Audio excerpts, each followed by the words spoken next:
We're not just the highest energy ape, we're also the fattest ape, which is kind of fun to think about. And so let's dig into this a little bit more. One of the other things you look at is the relationship between free fat mass and total energy expenditure across ape species. What can you tell us there?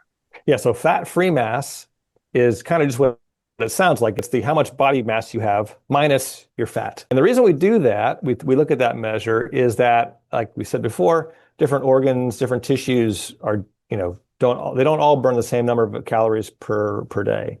Fat is really quiet. It doesn't do much metabolic work. And so if we just look at your total body weight, that's not the best kind of measure of your metabolic size, if you want to think about it that way. Your best measure of size in these metabolic comparisons is fat-free mass. And that would be really important if the proportion of body fat differed between species, I would imagine. Yes, and it does, by the way. And so early work looking at just basal metabolic rate, that resting metabolic rate measure in humans and other apes, had found kind of misleadingly that there wasn't really a difference between humans and other apes. And that's because humans actually carry a lot of fat. We're not just the highest energy ape, we're also the fattest ape, which is kind of fun to think about.